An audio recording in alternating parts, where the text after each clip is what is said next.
Assalamualaikum warahmatullahi taala wabarakatuh. Perkenalkan, nama saya Nanda Hudir Rahman dari kelas MPIB. Saya akan menjelaskan tentang organisasi dan perusahaan penyelenggaraan event. Organisasi penyelenggaraan event ini dibagi menjadi 3 bagian, yaitu yang pertama, event ini telah menjadi bagian dan kebudayaan yang dapat dikembangkan oleh banyak pihak seperti pemerintah, perusahaan, dan masyarakat.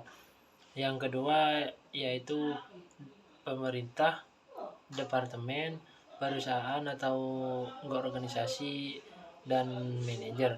Dan yang ketiga ialah event yang sering diselenggarakan oleh organisasi kemasyarakatan yang banyak merupakan event yang menarik dan banyak dibutuhkan, seperti penggalangan dana, pertemuan orang-orang dengan ketertarikan khusus,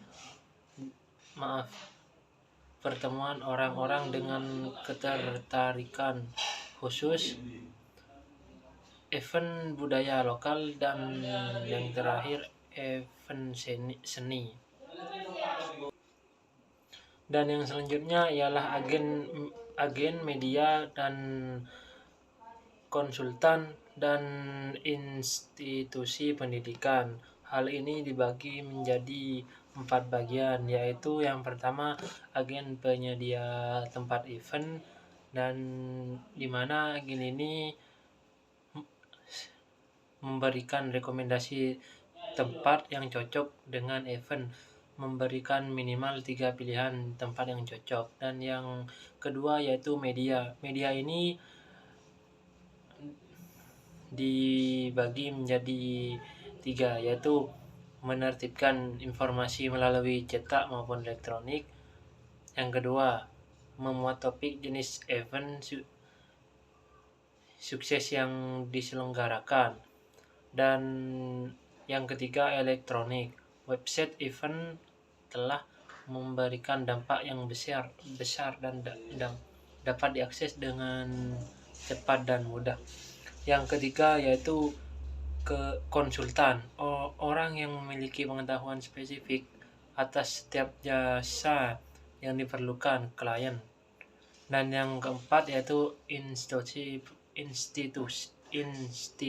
pendidikan, di mana institusi ini memberikan pendidikan dan pelatihan bagi sumber daya pada penyelenggaraan event.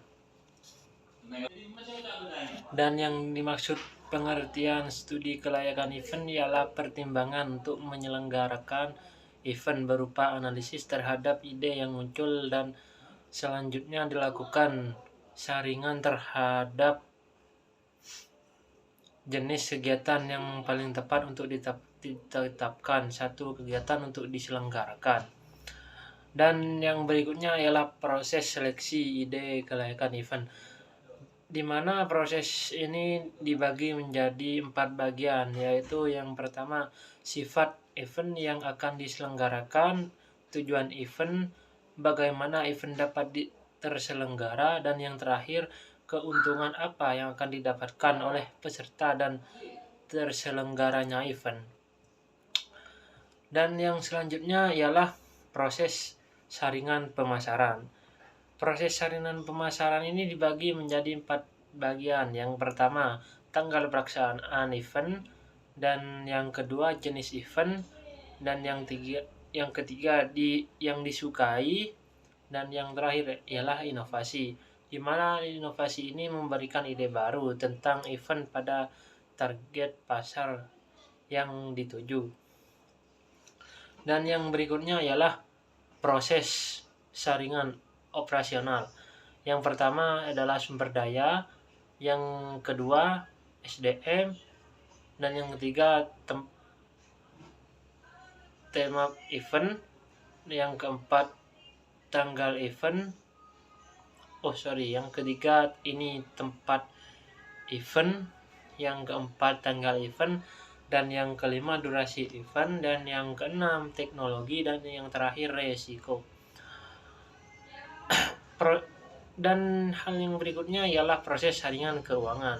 atau yang bisa kita sebut pendapatan dari event, di mana beberapa harga tiket yang akan ditetapkan itu dijual, dan beberapa orang yang akan datang kepada event, dan cara memaksimalkan pendapatan selama event berlangsung.